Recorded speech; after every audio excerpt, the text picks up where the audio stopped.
Hello guys, you're welcome to another series here where we talk about history of Nigeria. My name is Beral Miracle and I'm the founder of this amazing podcast which we call the Digital Vimpe podcast and also the Digital Vimpe channel. So yes, we talk about historical content every once a month. And thank you to everyone who have been streaming. I think we started this series maybe probably in October or November and now we're in December. So thank you guys. Yeah, October. So today we'll be talking about the fight for freedom and Nigerian nationalism for the nation. The stroke of midnight on October 1, 1960 marked a moment of profound significance for millions across the globe as the Junior Jack was lowered and the green, white, green flag of Nigeria was hoisted. It wasn't just a ceremonial act, it was a culmination of decades of tireless struggle, strategic defiance, and a unified vision for self-determination. This was the triumph of the Nigerian Nationalist movement. The seed of resistance early sparked colonial rule, despite its infrastructural development, fundamentally disrupted indigenous governance system, exploited resources, and imposed a foreign identity. While resistance never truly ceased, the late 19th and early 20th century saw the emergence of more organized form of opposition. Let's talk about the cultural preservation. Early nationalists often focus on preserving African languages, tradition, and pride against the colonial assimilation policy. The second one is anti-tax protests. Economic grievances such as the famous About Women riots of 1929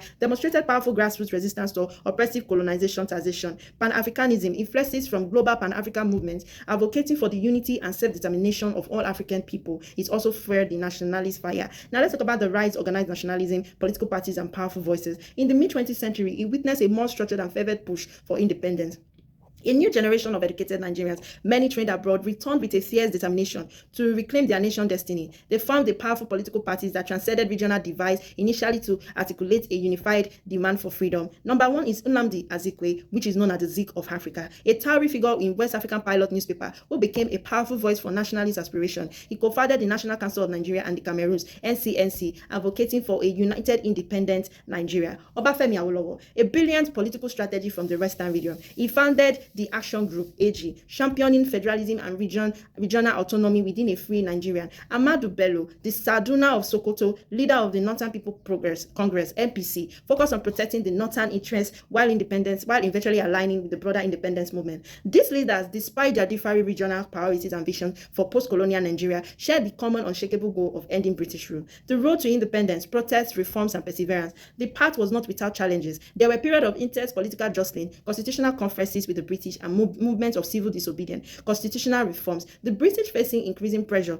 and a changing global landscape post-World War II, began to introduce constitutional reforms that granted Nigeria more legislative power. But gradually, these reforms often serve as stepping stones, each one pushing the nationalists closer to their ultimate goal: unity in diversity. The ability of diverse ethnic and religious groups to rally under the banner of independence, despite internal differences, was a testament to the powerful allure of self-governance. October 1, 1960, the dawn of a new era. Finally, after years of fervent advocacy, protests, and political negotiation, the movement arrived at the race course, now Tafawa Balewa Square in Lagos. Amid jubilant celebration and fervent hope, Nigeria became a sovereign nation. The reins of power were officially handed over from colonial administrator to Nigerian leaders, signaling the start of modern Nigeria. This independence was not merely a political transition, it was a profound declaration of identity, a reclaiming of agency, and a beacon of hope for other African nations still under colonial yoke. It laid the foundation for Nigeria to take its place on the global stage, a journey that continues to evolve to this day. The story of Nigerian nationalist movement is a powerful reminder that freedom is hard-won, and it requires courage, unity, and unwavering belief in the nation's right to chart its own course. Now, another interesting thing you guys need to know is we have 1 month history training class,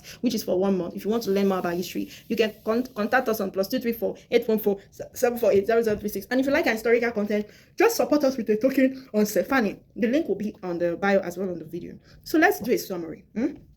Now, we're going to talk about the fight for freedom in summary, and we are going to talk about the fact that it wasn't really that easy for Nigeria to actually gain independence. It came with so many, journeys. We are going to start with the fact that we needed to preserve our cultures, right? We needed not just allow the colonialists, bring their own identity without we having our identity. And that is the reason why our culture is still preserved today. We are able to speak our language, we are able to dress in our culture, and we are able to eat our cultural food and other cultural practices like greetings and proverbs and a lot of things within our culture. Now, we were able to stop the taxation by the colonialism, which we have the About Women in 1929 that made a form of demonstration to fight against the oppression of colonial taxation. Now, we will move to Pan-Africanism. These kinds of influences was able to unite more other African people and fell a national fire toward fight for their own independence. Now, we're going to talk about the 20th century. In the 20th century, we have amazing leaders, about 3 leaders who were able to gain some level of education. They traveled abroad, they came back to Nigeria, and they said they needed to fight for their country. They were able to set up a political party. Nnamdi Azikiwe, who is known as the Zik of Africa, was able to set up NCNC, a National Council of Nigeria for the Cameroons, and also to unite Nigeria, which he was able to solve for the eastern part of Nigeria. We have Obafemi Awolowo, who is a political strategy. He formed the AG, which is the Action Group, and we have Ahmadu Bello, which formed the NPC for the Sokoto. Obafemi Awolowo was for the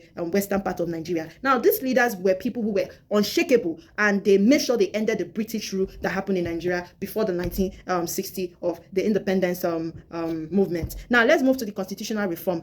In as much as there was a lot of post-World War that happened, the Biafra and the rest, this reform is served as what? A stepping stone that pushed the nationalists to make sure they hit their goal. Now, we now have the unity in diversity, and we are still striving for it, because looking at what is happening now, the Fulani herdsmen and the rest, we are still focusing on that unity. So I won't say we are perfected it here. Now, the October 1, 1960 is the dawn of an era. Imagine fighting against the fact that we no longer want the colonial people to rule us. We don't want them to take away our identity, our culture, tax us, and not make us united. We were able to stand our feet, and then there was a lot of celebration at the TBS in Lagos, which, led to Nigerians happy about the fact that our Nigerian leaders can take power and, fight for what? Good governance. And that is it on the historical part. I needed to do a summary, because I know when I was saying some people will probably need this level of summary. So if you want to learn more about it, you should book our 1-month class, and you will learn everything about Nigerian history, okay? And later on, like I said, we'll still go to international history, but I just want to cover everything about Nigerian history before we move to international history and any other African history that you want to learn. And don't forget to support us. And yes, it's a wrap on the historical series here with Digital. And see you guys next series by the grace of God, where we talk about another historical content that you will love to learn. I look forward to sharing more insights on that, and thank you for watching to the end. And don't forget to share this video to let somebody learn more about Nigeria and everything that revolves around the nationalist movement and the Independence Day that happened. Okay, see you guys next year by the grace of God. Bye.